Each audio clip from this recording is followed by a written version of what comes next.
हाँ जी, क्या हाल चाल, कैसे हैं आप सब? होप सो आप सब बढ़िया होंगे। मैं बता दूं, मैं ही बहुत अच्छा हूँ। सर मैंने कहा हाँ हाँ सर। आज किस लिए आए हैं? मैंने कहा देखिए, अब आपका चैप्टर 1 हो चुका है, चैप्टर 2 हो चुका है, चैप्टर 3 हो चुका है, ठीक है।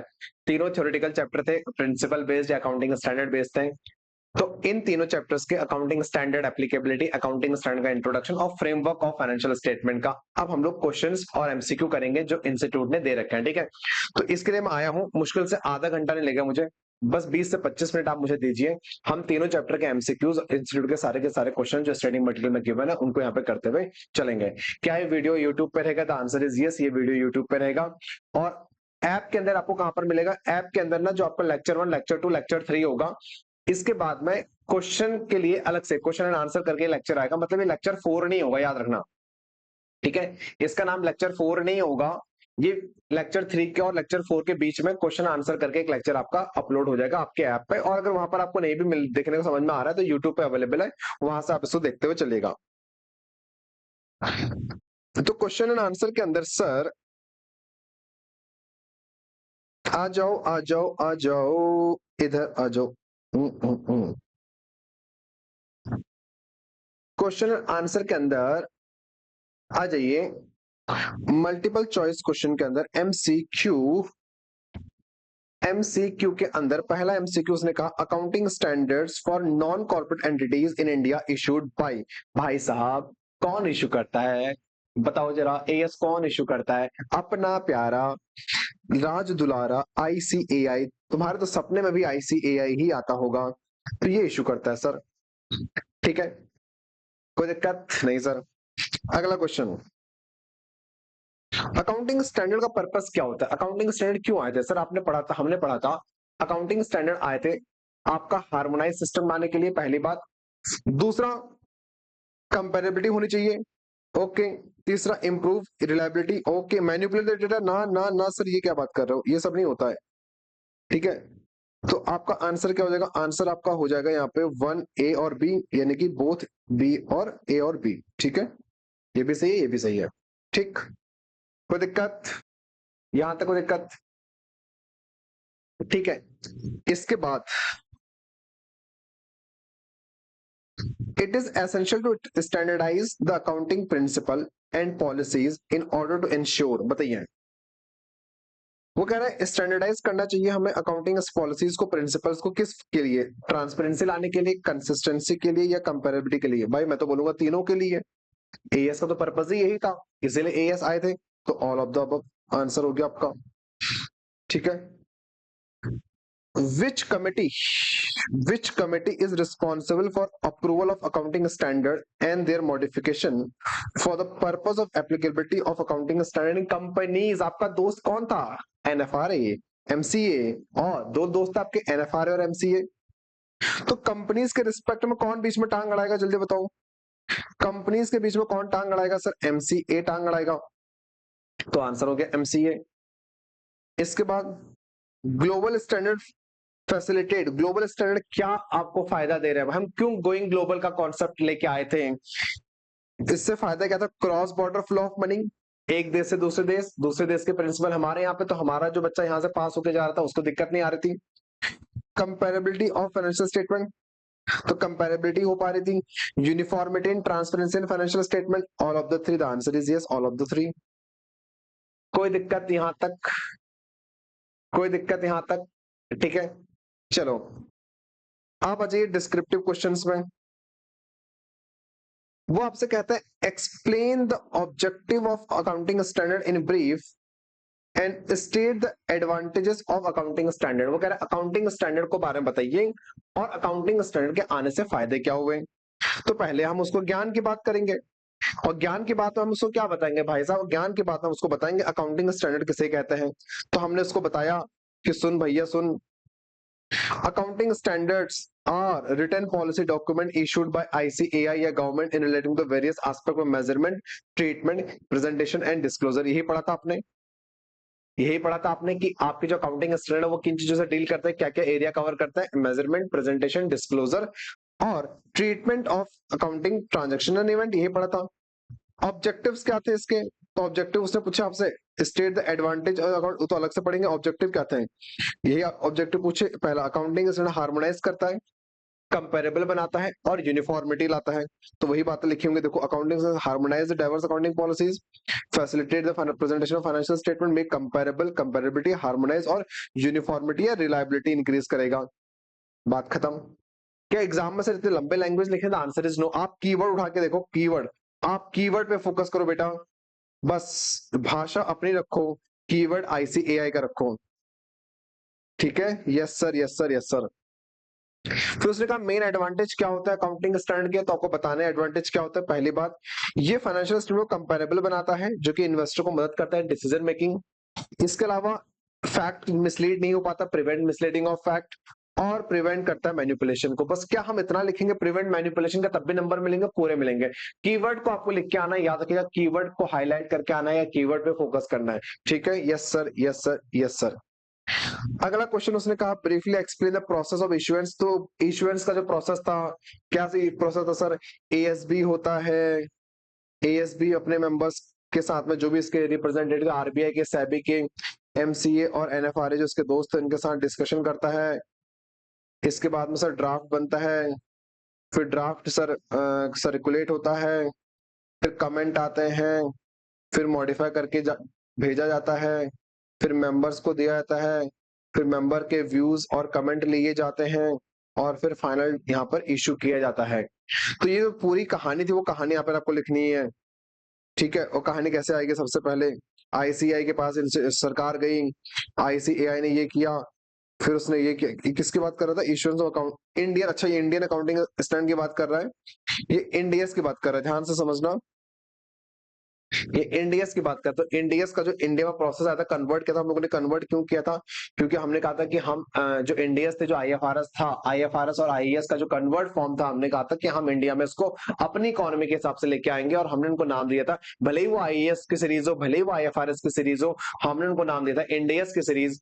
और जो 1 से लेकर 41 तक आईएएस था, उनको हमने बोला इंडियस 1 to 41, और जो आईएफआरएस का 1 से लेकर सीरीज था, उसको हमने इंडियस 101 की सीरीज दिया था। तो हमने क्यों इसको कन्वर्ट किया? हमारी इकोनॉमी के हिसाब से कन्वर्ट करने के लिए सरकार आई, सरकार ने आईसीआई से कहा कन्वर्ट करो, आईसीआई ने किया, तो ICI has worked toward the convergence of global accounting standard considering the application of IFRS in Indian corporate environment, Indian की इकोनॉमी को देखते हुए। तो recognizing the growing the need of full convergence in India with IFRS, ICI constituted task force committee. उसके बाद Ind AS are issued by the central government of India under supervision and control of Accounting Standard Board of ICAI and consultation with the NFRA. NFRA recommend these standard to MCA and MCA has spelled out the accounting standard for applicable for companies in India. तो ये पूरी कहानी आपको यहाँ पे लिख के आनी है, ठीक है। कीवर्ड उठा के लाइए, छोटे छोटे पॉइंट लिख के आपको आने हैं। Explain the significance of emergence of IFRS as a global standard. क्या जरूरत पड़ी और उसका क्या फायदा हुआ कि हम लोग आईएफआरएस को ग्लोबली फॉलो कर रहे हैं? तो ग्लोबल स्टैंडर्ड फैसिलिटेट क्या करता है? Cross border flow of money करते हैं, वही जो फायदे ऊपर देखे थे आपको। दूसरा, ability of investor to compare the investment opportunities. अब क्या हो गया? आप उसको यहाँ के स्टेटमेंट में, फाइनेंशियल स्टेटमेंट में समझ में आने लग गया, अपने देश के भी समझ में आने लगे। अब जब वो दोनों समझ में आने लग गया, तो उसको, उसके पास अपॉर्चुनिटीज बढ़ गई कि किस कंट्री में उसको इन्वेस्ट करते हुए चलना है।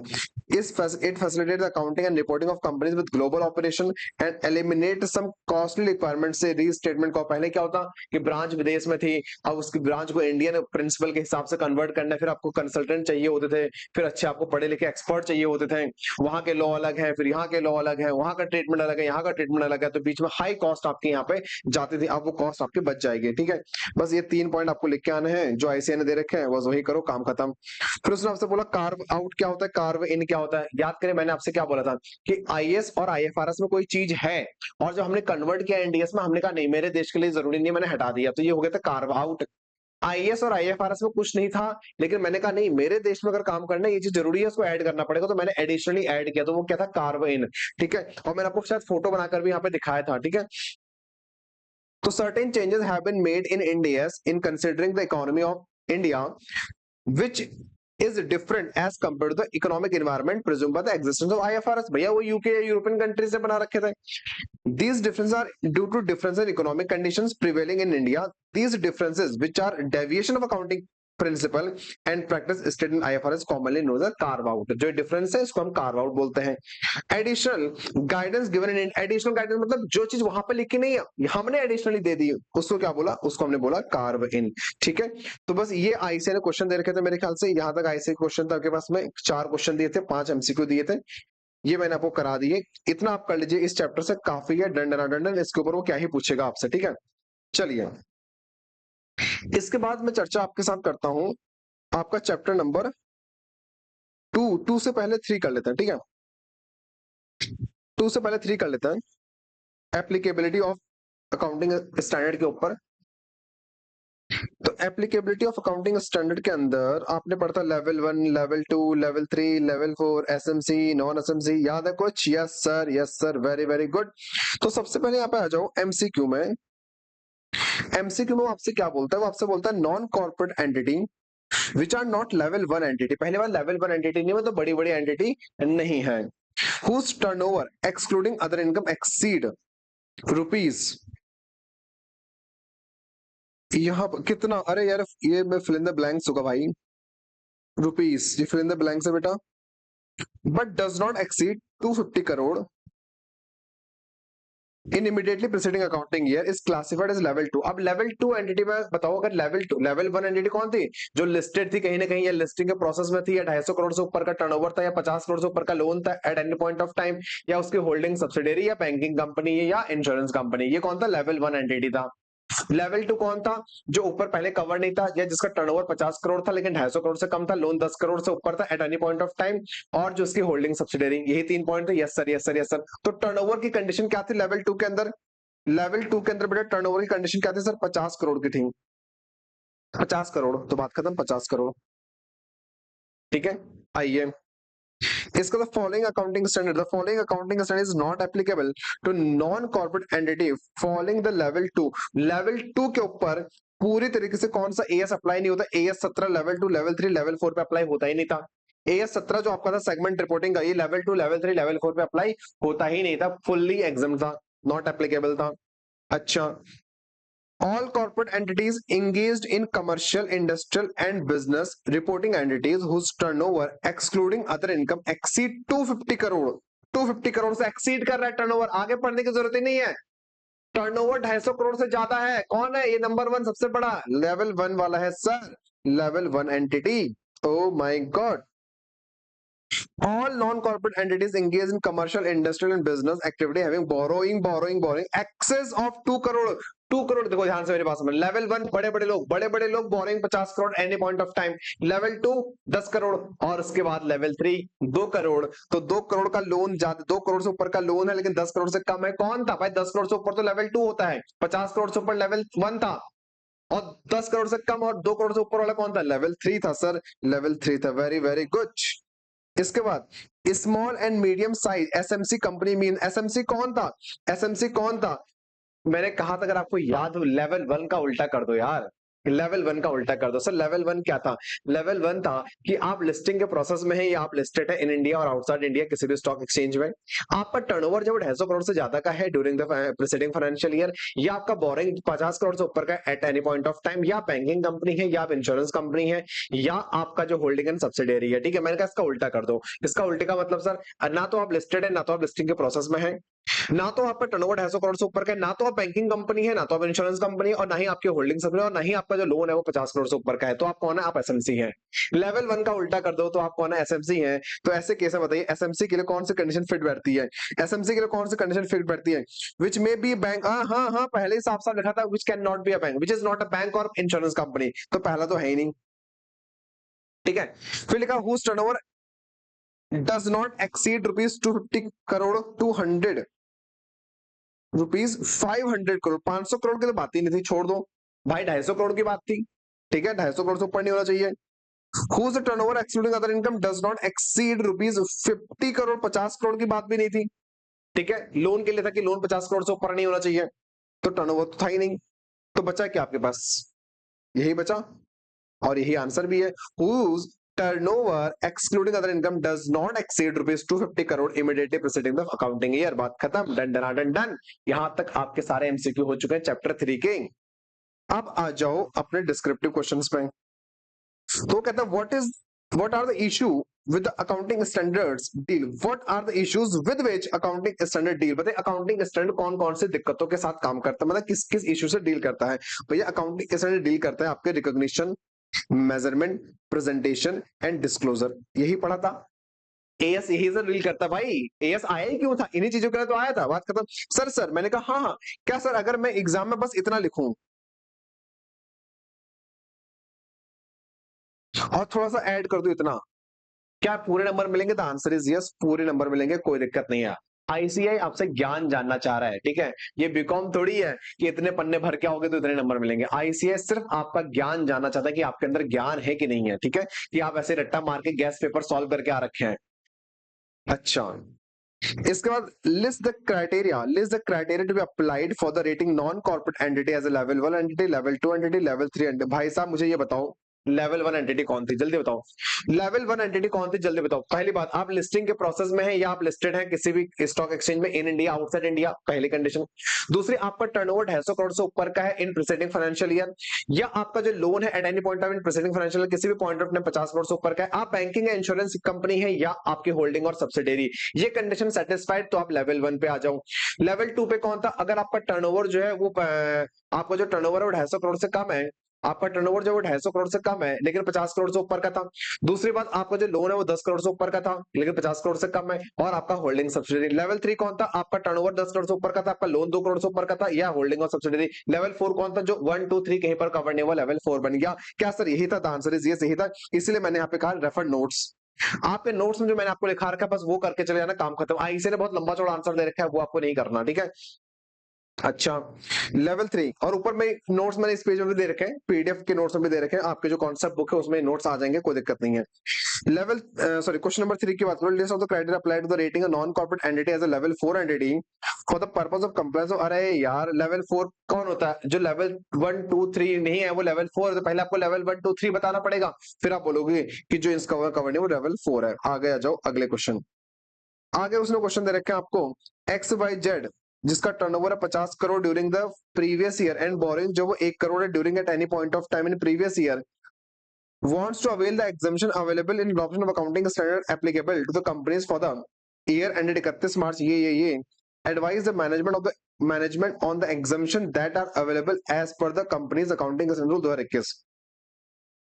पहली बात, टर्नओवर 50 करोड़ है, लोन 1 करोड़ है, मतलब कि ये एसएमसी में फॉल कर रही है। The answer is yes, SMC में फॉल कर रही है। Yes sir. The question deal with the issue of applicability of accounting standard for the corporate entity. तो कॉर्पोरेट एंटिटी की बात चले तो कंपनीज रूल 2021 की बात करें, मतलब ये नॉन कॉर्पोरेट की बात नहीं कर रहा। तो लेवल 1 लेवल 2 लेवल 3 मत ले आना यहाँ पे। लेवल 1 लेवल 2 लेवल 3 वाला कॉन्सेप्ट मत ले आना, क्योंकि लेवल 1 लेवल 2 लेवल 3 लेवल 4 आप नॉन कॉर्पोरेट एंटिटी के लिए पड़ता है, ठीक है। ये कंपनी है बेटा, X Y Z limited company है, तो ये कॉर्पोरेट एंटिटी है। तो कॉर्पोरेट एंटिटी के केस में जो एग्जम्पशन था वो एसएमसी के लिए आप चेक करते हो, अगर एसएमसी है तो एग्जम्पशन था, अदरवाइज कॉर्पोरेट एंटिटी तो अपने इंडिया फॉलो कर रही होगी, अगर इंडिया फॉलो नहीं करेगी तो एएस फॉलो कर रही होगी। लेकिन अगर कॉर्पोरेट एंटिटी अगर एसएमसी में फॉलो करती है तो उसको एग्जम्पशन थी, यही पढ़ा था। Yes sir. तो एसएमसी के लिए आप चेक करोगे, एसएमसी के लिए आप चेक करोगे, एसएमसी की कंडीशन, एसएमसी की कंडीशंस क्या होती है कि टर्नओवर 250 करोड़ से ऊपर का नहीं होना चाहिए, बोरिंग 50 करोड़ से ऊपर की नहीं होनी चाहिए, इंश्योरेंस या बैंकिंग कंपनी नहीं होनी चाहिए, लिस्टिंग नहीं लिस्टेड नहीं होनी चाहिए, लिस्टिंग के प्रोसेस में नहीं होनी चाहिए, और होल्डिंग सब्सिडरी नहीं होनी चाहिए। तो पहले आप एसएमसी का ज्ञान डालोगे यहाँ पे, आप एसएमसी का ज्ञान डालोगे, क्योंकि कंपनी की बात हो रही है तो कंपनी में से एसएमसी को एग्जम्पशन था, एसएमसी का ज्ञान डाल दिया आपने। ना तो ये लिस्टेड है, ना तो ये बैंक है, ना तो टर्नओवर 250 करोड़ से ऊपर है, ना तो लोन 50 करोड़ से ऊपर है, ना तो इसकी होल्डिंग सब। आप ज्ञान की बात लिख दिया एसएमसी के बारे में। अब आप कंक्लूजन दोगे, since X Y Z limited has turnover of 50 crore and which does not exceed 250 crore, और loan 1 crore which does not exceed 50 crore, in that case it is called SMC. और अगर एसएमसी है तो फिर इसको एग्जम्पशन मिल जाएगा, इसको एग्जम्पशन मिल जाएगा, बात खत्म।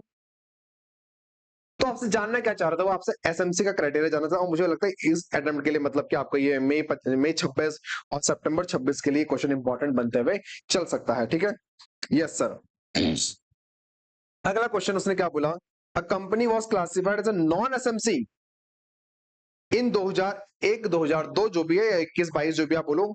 आपने पढ़ा था कि अगर कोई कंपनी पहले नॉन एसएमसी है, मतलब पहले बड़ी कंपनी थी, तो बड़ी कंपनी होगी तो वो एएस फॉलो कर रही होगी। अगर वो 250 करोड़ से कम वाली नेटवर्थ की और 250 करोड़ से ऊपर की नेटवर्थ की होगी तो वो इंडिया फॉलो कर रही होगी, ठीक है। कंपनी मतलब सिंपल सा था ना, कंपनी में क्या था, अगर 250 करोड़ से ऊपर का नेटवर्थ है तो वो इंडियस फॉलो कर रहा है, और जिनके ऊपर इंडियस फॉलो नहीं हो रहा है, मतलब 250 करोड़ छोटे वाले वो सब एएस फॉलो कर रहे होंगे, उसमें भी अगर वो एसएमसी है तो फिर उसको एग्जम्पशन था। आ रही बात समझ में? यस सर, आ रही बात समझ में। अब एक बात बताओ, जो पार्शियल एग्जम्पशन एसएमसी को मिले हुए थे, जो एग्जम्पशन जो बेनिफिट एसएमसी को मिले हुए थे, तो एसएमसी को मिले हैं, ठीक। अभी कंपनी है जो पहले नॉन एसएमसी थी, नॉन एसएमसी थी, इसका मतलब पहले या तो ये इंडियस फॉलो कर रही थी या पहले ये एएस फॉलो कर रही थी, क्योंकि भाई नॉन एसएमसी है तो पहले ये इंडियस फॉलो कर रही होगी, अगर 250 करोड़ से ऊपर की है, अगर उससे कम की है तो उस केस में ये एएस फॉलो कर रही होगी। अब ये क्या बन गया, देखो इस साल in year 2022-2023 it has been classified as SMC. पिछले साल तक नॉन एसएमसी था, बड़ा बड़ा था, इस साल छोटा बन गया। The management desired to avail the exemption and relaxation available for SMC in 22-23. However, accountant of the company does not agree with the same. Company कहती है कि इस साल हम छोटे बन गए हैं तो हमको भी एएस के एग्जम्पशन और एएस के रिलैक्सेशन चाहिए। अकाउंटेंट कह रहा है, उनका मुनीम कह रहा है पागल हो, अब तुम्हें कुछ नहीं मिलेगा, तुम पिछले साल बड़े थे। आपने पढ़ा है प्रोविजन क्या था, प्रोविजन क्या था कि अगर आप पिछले सालों में नॉन एसएमसी थे, मतलब बड़े थे, और इस साल अगर आप एसएमसी की कंडीशन सेटिस्फाई करते हैं तो ये कंडीशन आपको अगले लगातार 2 साल तक मेंटेन करते करते हुए चलनी पड़ेगी।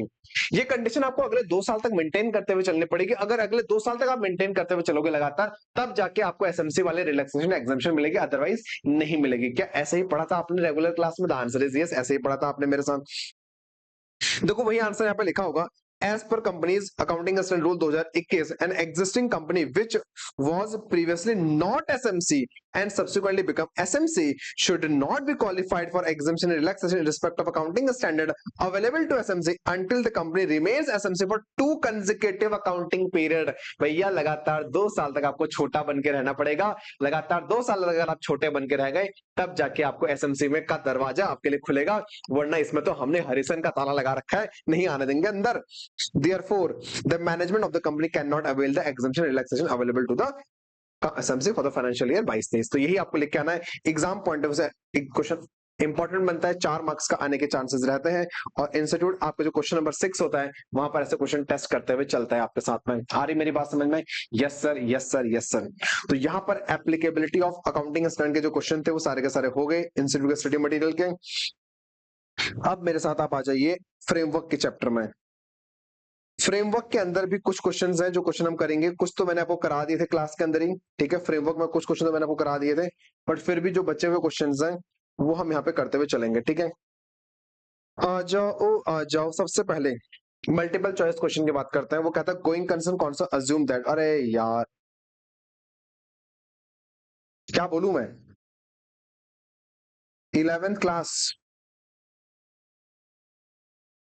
छोटे छोटे बच्चे थे तुम, याद है तब मैडम ने पढ़ाया था गोइंग कंसर्न का मतलब क्या होता है। क्या मतलब होता है, business can continue in operation existence for the foreseeable future.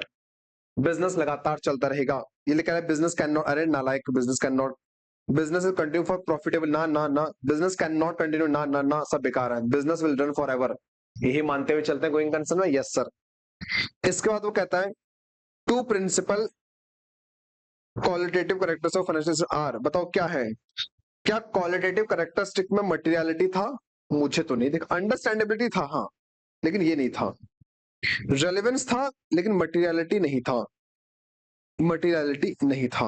ओ तो 3 तो ऐसे ही फेल हो गए बेटा, बचा क्या, रेलेवेंस एंड रिलायबिलिटी। क्या दोनों थे? आंसर इज यस, दोनों थे, रेलेवेंस रिलायबिलिटी। और रेलेवेंस के ऊपर आपने पढ़ा था टाइमलीनेस और क्या नाम है, कॉस्ट बेनिफिट का कंस्ट्रेंट भी होता है, और रिलायबिलिटी का ऊपर भी आपने पढ़ा था कि रिलायबल होना चाहिए। चलिए, all of the following are component of financial statement accept.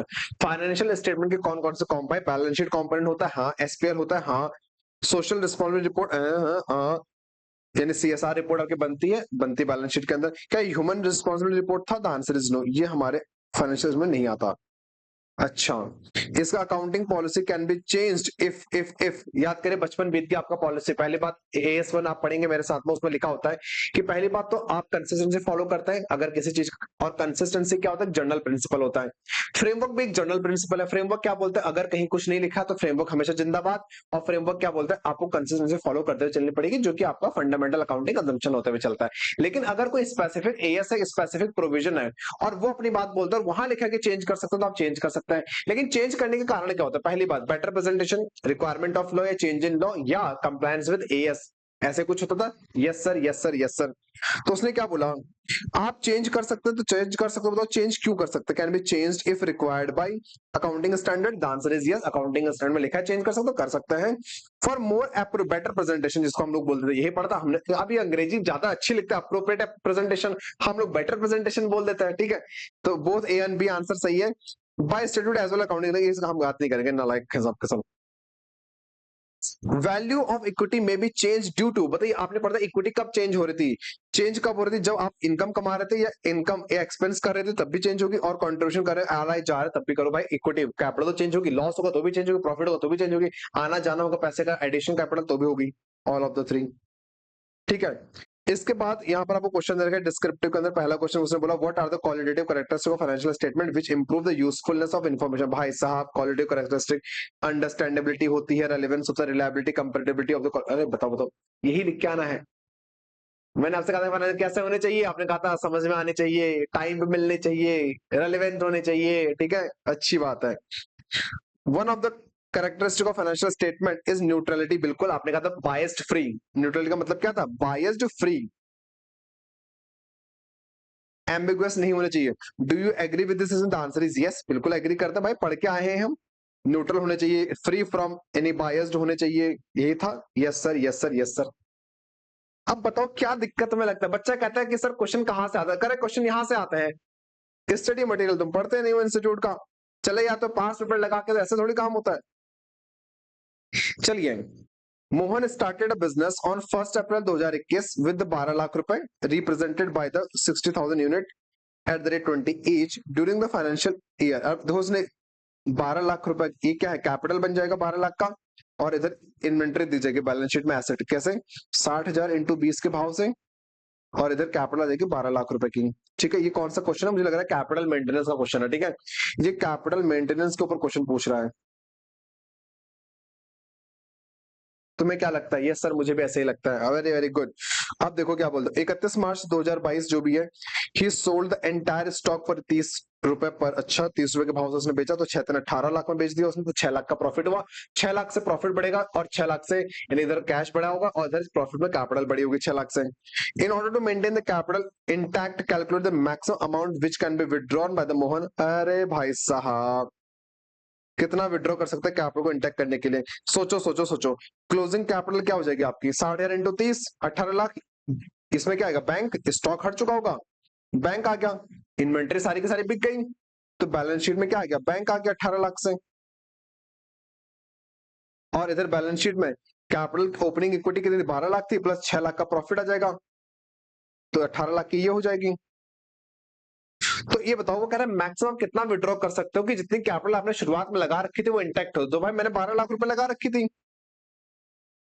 अब 18 लाख रुपए आ चुका है 6 लाख के प्रॉफिट के बाद, तो कितना मैं विड्रॉ कर लूं 18 लाख में से कि जो मैंने लगा रखा था वो है? तो 6 लाख रुपए आप विड्रॉ कर सकते हो, ड्रॉइंग कर सकते हो। यानी 18 है, 12 लगाई थी, तो 6 लाख आप विड्रॉ कर सकते हो, ठीक है। यस सर, अच्छा क्वेश्चन है, इंस्टीट्यूट पूछ सकता है। Opening balance sheet of mister showing the aggregate value of asset and liability 8 lakh, 3 lakh and 5 lakh respectively. Aggregate value asset, liability and equity, तो 5 लाख की इक्विटी है, 3 लाख की लायबिलिटी है, 8 लाख का टोटल एसेट हो गए। Accounting period, during the accounting period mister following transaction, इसने 10% का डिविडेंड कमाया on 2000 shares held for ₹100 each. 50,000 रुपए इसने क्रेडिटर को पेमेंट कर दिया, 70,000 का पेमेंट करना था, सेटलमेंट 70 का करना था, लेकिन 50 में निपटा दिया। रेंट पे किया इसने आउटस्टैंडिंग 10,000 का, तो जिम्मेदारी देखो ध्यान से, एक जिम्मेदारी 70 की कम हो रही है, एक जिम्मेदारी 10 की कम हो रही है, तो 80,000 की जिम्मेदारी कम हो रही है, 80,000 से आपकी लायबिलिटी कम हो रही है, ठीक है। आपको 2,000 इक्विटी 100 रुपए का एक है, तो 2,000 इंटू 100 2 लाख हो गया, 2 लाख हो गया। हाँ सर हाँ, 2 लाख पे 10%, 20,000 रुपए से आपको डिविडेंड मिला होगा, ठीक है, क्योंकि अर्न लिखा है। फिर आपने रेंट पे किया, आउटसाइड चलो हो गया। मिस्टर एक्स ने विड्रॉ, ए ने विड्रॉ कर रखा है 9,000 फॉर पर्सनल यूज, मतलब ड्राइंग करी आपने, तो कैपिटल से 9,000 रुपए आपने ये माइनस किया। अरे यार कैपिटल, अरे ये क्या हो रहा है? कैपिटल से आपने 9,000 रुपए ये माइनस किया होगा, ठीक है। अब आपसे बोलता है you are required to show the effect of above transaction on the balance sheet in form of asset liability equity after. अरे यार सर, बचपन अकाउंटिंग इक्वेशन पढ़ पढ़ के सर बचपन बीत गया हमारा, और आप हमसे सीए इंटर पे ये करा रहे हो। मैंने कहा भाई इंस्टीट्यूट ने क्वेश्चन दिया है तो करना तो पड़ेगा। तो ओपनिंग एसेट 8 लाख के थे, liabilities minus is equal to equity, asset minus liability equal to capital.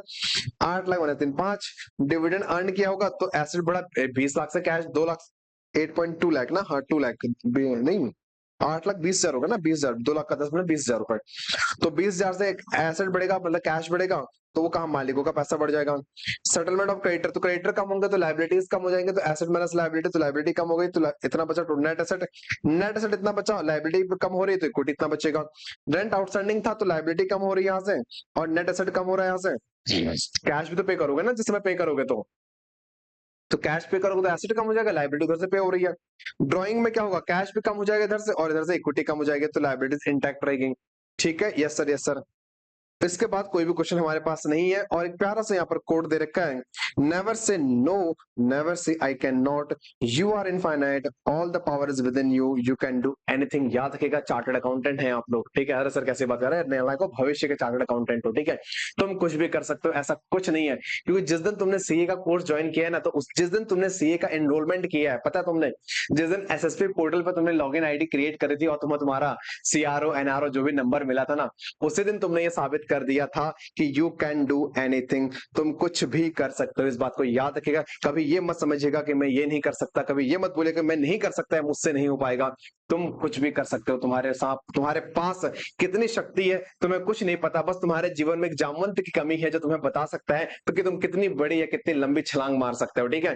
तो कभी भी ये मत समझिएगा कि हमसे नहीं हो पा रहा है, या कोई हमसे पहले पास हो गया हम नहीं हो पा रहे हैं, या हमसे या हमारे मार्क्स कम आ गए, या हम ज्यादा एफर्ट दे रहे हैं उसके बाद हमारे मार्क्स कम हो रहे हैं, या हम मेहनत तो बहुत कर रहे हैं सर लेकिन रिजल्ट नहीं आ रहा है। कोई दिक्कत नहीं है, ये मत समझना कि तुम कुछ नहीं कर सकते हो, बस ये समझो ना तुम्हारा वक्त अभी नहीं आया है, ठीक है।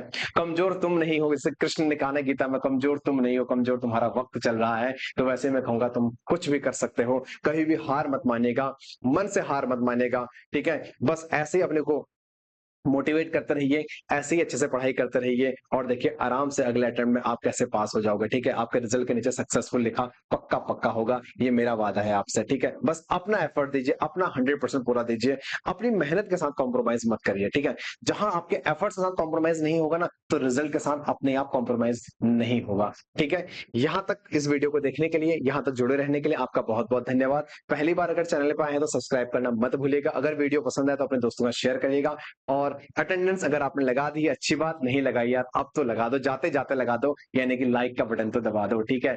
चलिए धन्यवाद धन्यवाद धन्यवाद।